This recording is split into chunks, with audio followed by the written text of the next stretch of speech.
clued up in a certain area of mental health. I'm sorry to tell you, but you're just not. But you're habitually constructing that you are. Why do we do that? Why do we habitually construct that we're more messed up in some areas than other people? You've got to remember, and I've said this in previous videos, especially about mental health and EMDR, that our filter system permeates through everything. Our belief system that you've gained throughout your life, whether you're 15 or 20 or 30 or 50 or 90, you have a belief system that grew starting at day zero, which you don't remember, from day zero until today. And that belief system becomes your filter for everything. When that belief system, when that filter is absolutely shattered by trauma, it begins to permeate everything that we think, everything that we do, every reaction that we have to things. Think of it in a simple term. If you've been in a car wreck, or let's say on the other end, you've been well trained to drive a car. You're in public safety, you're a race car driver, you're in the military and have a specialty with vehicles. The way that you think has a lot to do with that filter that has a lot to do with your past experiences. If you've never been in a wreck, never been trained to drive in a specialty manner, then driving is just the type of driving that you learn. Sure, you watch out for problems. Sure, you watch out for accidents. Sure, you watch out for concerns. But trust me, you get in a wreck, watch how you drive. Not just for the couple of weeks afterwards. Of course, that's going to be more cautious because you're on edge. You got some more adrenaline going. But it will change the way in which your filter helps you drive. It will change the way in which you do things. That's a very simple term. Now, think of it in the same way as you having trauma in your life, whether it be childhood neglect, childhood abuse early in life, young adult abuse or neglect in the middle of your life, or things that happen further in your life. Listen, I don't always get the videos perfect. Sometimes I struggle through them, but I'm still going to keep going. So listen, even if it doesn't matter when you have those things, it becomes part of the filter for your life. It becomes part of the filter for the way that you see things. Now, the goal here is not to take bad things and just filter them into good things. Nope. If you do something to me or to my friends, I'm still not going to like you very much. I'm not going to do business with you. I'm not going to trust you or want to do anything around you. But my filter of emotion is probably going to be changed by the filter that I have about earlier life experiences. I've talked about this in EMDR and mental health videos before. What gives us our greatest problems are those ongoing filters of helpless and hopeless and not good enough. Now, I know some of you type A individuals out there have trouble understanding or believing that some of your problem comes back to that. As a very type A individual, especially during my 15 years in law enforcement, I had no idea that that's what actually was causing me a problem.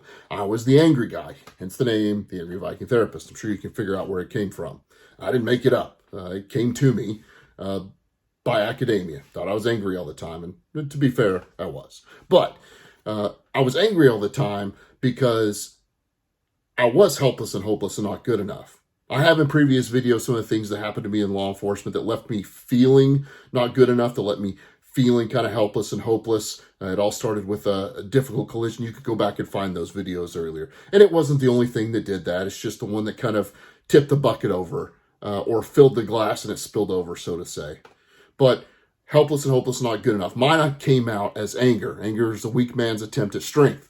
Anger was what was helping me think that I was actually doing something about those feelings. What we know through EMDR and the adaptive information processing models, today's emotional difficulties come from previous life events that left us feeling those ways.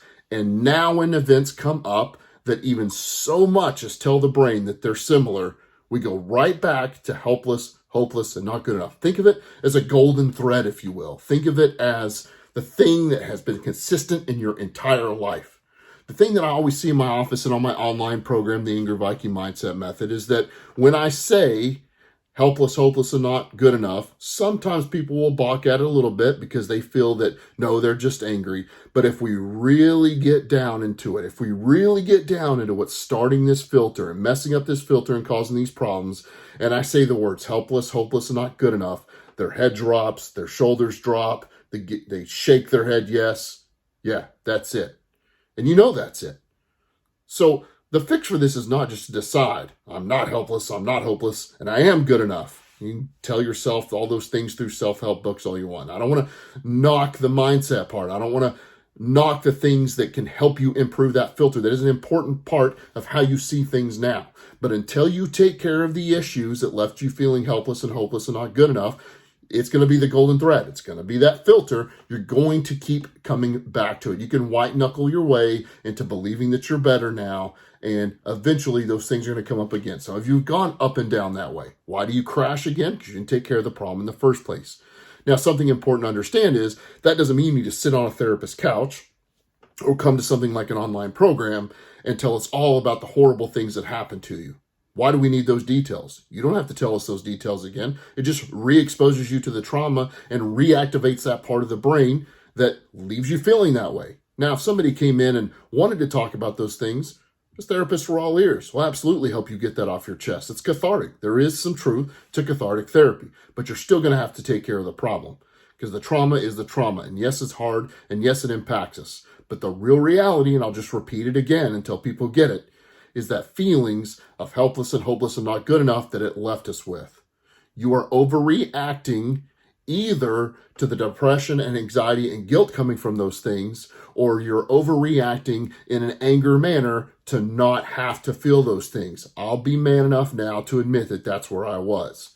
It wasn't that I thought everything in the world made me feel that way, but I had a consistent filter of feeling that way. It took things like EMDR therapy. It took things like rational therapy. It took things like cognitive thinking and Stoic philosophy and cognitive thinking. See, I'll let you see me mess up twice in this video, and I'm still going to keep it. It lets me see, it helped me learn that it's not those things. It's not helpless and hopeless and not good enough anymore. I had to understand that the filter was broken. You cannot think yourself into a positive filter. I know the books say that. I know people make lots of money off of telling you that. You're not just going to think yourself better. You've got to deal with the issues that are stuck in that limbic system. You've got to deal with the issues that are stuck in that fight or flight system. You've got to deal with the issues that are causing you cognitive thought problems that make you continuously feel those ways. Take some inventory of yourself. I guarantee you that it comes down to emotional disturbance of today to previous life events from childhood to yesterday that have left you feeling that way. And your reactions are either dumping you back into that system or becoming overreactive to keep you from doing it.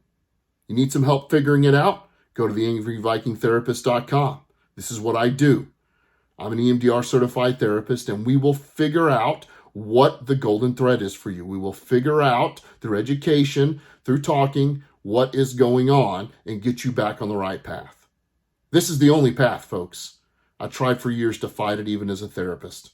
I tried many years to fight it in public safety. The filter is the problem. Your filter's broken. In trauma, the past becomes present.